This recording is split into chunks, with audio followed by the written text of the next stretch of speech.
more about Apple now and the iPhone controversy. We're joined by Arik Hesseldahl. He's written extensively about the iPhone 4 for Bloomberg Businessweek. He also writes a regular column called Bite of the Apple. It's on businessweek.com. And he has with him an iPhone 4 with his own personal fix. Yes, this is the bumper, this light blue thing.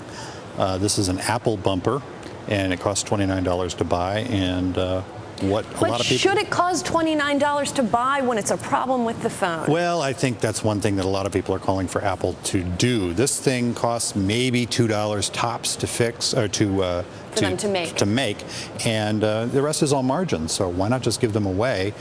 Whether or not you've complained about reception problems on your iPhone, give every single iPhone owner one of these bumpers or a coupon for a similar case of your choice and be done with it. That will eliminate this problem.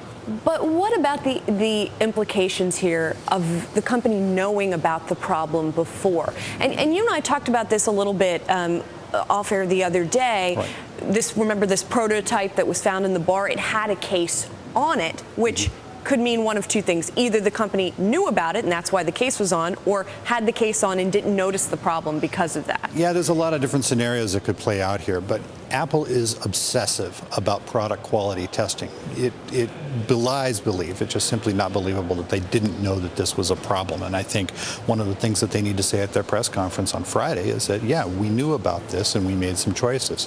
Why make that choice? Well, they had another problem. On the old iPhone, you may remember on the design, it had this tapered body, and they needed that space. They needed to pack it with other chips. They had other parts they wanted to put into it.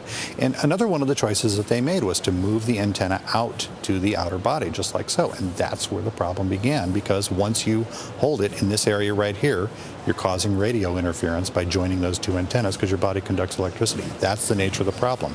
Put this blue thing on there, that problem goes away. Now, and if they knew about it, why didn't they just release something on the outside initially? Probably, possibly, and I'm just guessing it might have been an aesthetic choice. That's another obsession of Apple's, is aesthetics. You don't want to make it necessarily ugly. And actually, when the prototype found its way to Gizmodo, these strange little black stripes made people wonder, what the heck are these things? Because it was very un-Apple-like to have them there. And then when it was finally explained that these are the antennas, it suddenly made a lot of sense.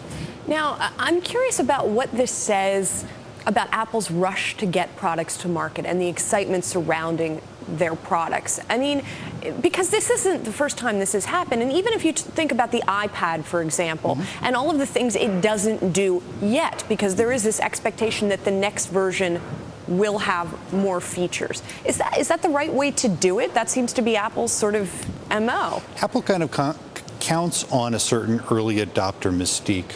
With the very first iPhone, there were a lot of great things that it simply didn't do. The first iPhone didn't have the App Store until a year later.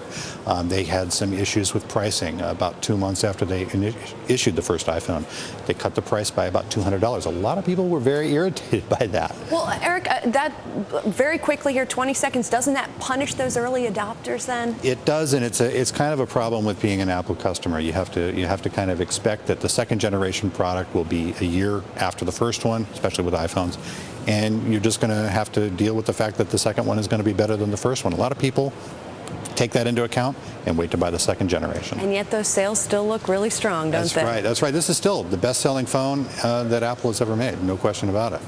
And it's sort of amazing here. I guess we don't have any numbers yet as to, following this news, whether sales have fallen off. We don't know yet. There's no. The Consumer Reports thing earlier in the week. It's too early to say. Well, between Consumer Reports and Dave Letterman the other night, you have to assume that the sales are being impacted. Plus, the stock price is being impacted. So, Apple is definitely reacting. Arik, thank you so much. I need